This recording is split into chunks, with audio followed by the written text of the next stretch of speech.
Poltekim tuh sebenarnya apa sih gitu? Silahkan. Mungkin di sini saya mau menjelaskan terkait dengan apa sih itu Politeknik Imigrasi.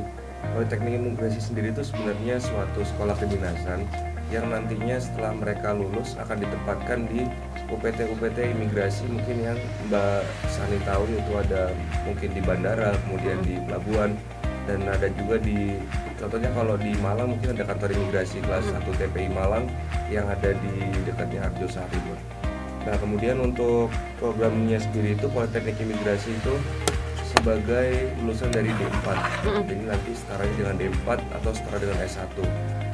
Dan nanti pada saat lulusannya sendiri itu nanti akan bergelar STRIM atau Sarjana Terapan Imigrasi.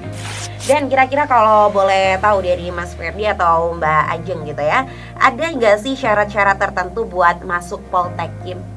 Yang pastinya sudah harus lulus ya dari SMA, Iya, tes derajat itu bener sudah pasti. banget.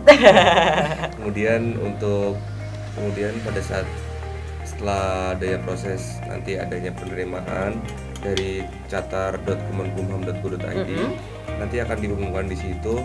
Kemudian untuk terkait dengan persyaratan sendiri itu kalau usia itu minimal 17 tahun, maksimalnya 23 tahun.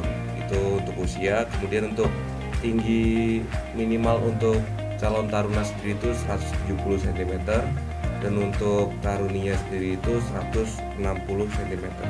Kemudian juga didukung dengan berat badan yang seimbang.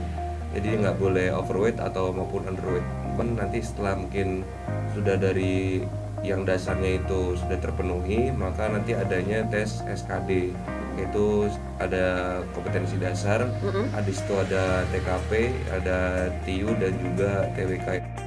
Nah, setelah lanjut SKD biasanya kalau lanjut itu tahapnya ke tes kesehatan.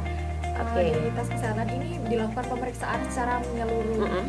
Nah, kalau ke kesehatan sudah pada umumnya tahu tesnya seperti apa, tahap-tahapannya. Kemudian kalau lulus itu bisa lanjut ke tesnya yang namanya tes Samakta.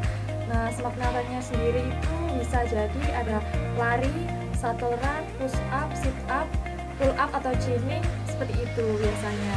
Nah, kemudian kalau lanjutnya Samakta bisa jadi ini ke tes psikotesnya nanti.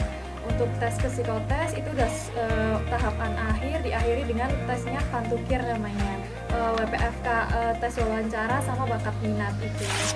Kalau di angkatan saya sendiri sekarang sudah tingkat 3, kuliah mendaftar itu sekitar hampir 14.000 sampai 16.000 calon taruna dan calon taruni seluruh Indonesia, dan yang keterima untuk tahap akhir itu sampai tahap akhir dan juga sekarang sudah pendidikan jalan sekitar 300 orang. 300 orang, oke. 300 orang dibagi dengan 225 taruna dan 75 taruna. Oke. Formasi tahun ini tuh adanya putra putri yang Papua dan juga putra putri Papua Barat, ditambah juga ada dari pegawai. Dari pegawai. Iya, dari pegawai yang ada di UPT Imigrasi. Oke. Menurut saya seperti halnya rekan Ajeng, kita juga bisa memahami bagaimana sih orang luar negeri itu budaya apa sih. Jadi kita nggak cuman melulu hanya ada di lingkup orang Indonesia aja. Jadi kita juga bisa memahami juga budaya-budaya di luar. Kemudian kita juga bisa mungkin berkenalan dengan rekan-rekan imigrasi yang lain yang dari luar negeri juga. Jadi menurut saya itu bisa membuka relasi yang luar biasa besar. Oke.